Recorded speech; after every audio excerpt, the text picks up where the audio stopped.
So guys, nkuko mubibona nge nitwa Ucirici Aime Imana y'u Rwanda. Ahanga turi ku ruganda rwa Gihanga ahamaze kubera ubujura buteye isoni. Umuntu usanzwe yibye telefone abandi bakozi bakorera hano. Reka twegere muri bamwe mu baturage bakorera ahanga ku ruganda rwa Gihanga batubwire uko babonye ubujura buri kubera ahanga. Umeze ute muturage? Abaturage ko batagiye guhunga. Reka tubagereho. Umeze ute? Cyane sawa rero. Amakuru yawe? Ndaho. Umeze neza? Meze neza. Ahanga waje gushaka amarongo ku ruganda rwa Gihanga. Amarongo ariko ibyo mbonye muri uruganda rwaca amabuye. Ruteye aski. Baratwibye baratumaze. Nimugoroka tugiye kuri telefoni ariko saizi tuvugana. Niba cyaca yishara hepfo nago tubizi. Ubwo ngubwo rero hagati yaho ngo mu masaha saa sita nibwo tugiye kumva ngo telefoni irabonetse. Ibintu birakomeye gose. Ibintu birakomeye hano ku ruganda rwa Gihanga.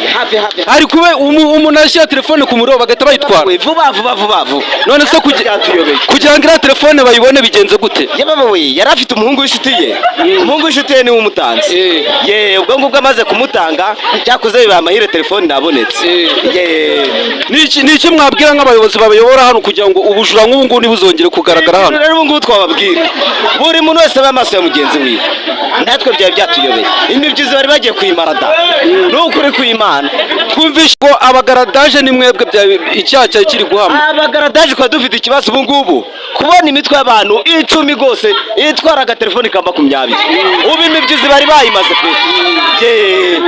Reka dukomeze twegere abaturage bakorera hano ku ruganda rwa Gihanga bagende baduha amakuru yuko bagenda babona ibintu n'ubujura bugenda bubera hano. Umeze ute boss? Sawa cyane. Uvuga cyane. Sawa cyane. Umeze fresh? Santine kabisa. Aha ngaha ku ruganda rwanyu aho musanzwe muri gushaka amarongo ngo ubujura bumeze nabi. Ngo hari ibijura byakasa mutwe ewa. Ubu ngubu ni dosiye zikaze kabisa. Ubu ngubu rwose ubu bari batujyanye. Telefone ya vene yari ibuze ku mitwe y'abantu barenga 50. Kuvaga bavuga ngo barakata kunuza ku mibyizi yo mukorera barakata imishara yanyu. Kabari bagiye kudukata ubwo kari kabaye. Abakurikiye Uci TV show nge nitwa Ucirici Aime Imana y'u Rwanda. Turacyakomeza kuganira n'abaturage bakorera aha ngaha rwose. Nubwo ari mu kavura ngewe ntago mbitinya. Bose ndabagiramo bagende bambwira uko bimeze.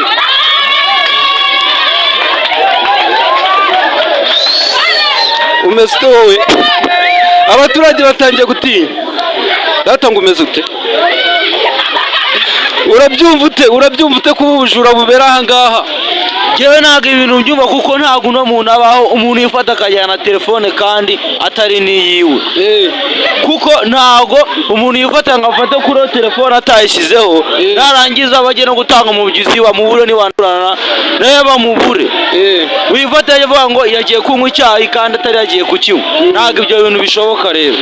Ntago ukuntu ngiye nabyumva ahubwo nibashaka bana mwirukane no ku ruganda kugira ngo natwe tuzatwiba telefone. Akorwa iki kugira ngo ubujura nk'ubu ntibuzongere kugaragara aha ngaha ku ruganda rwanyu aho musanzwe mushakira amarongo?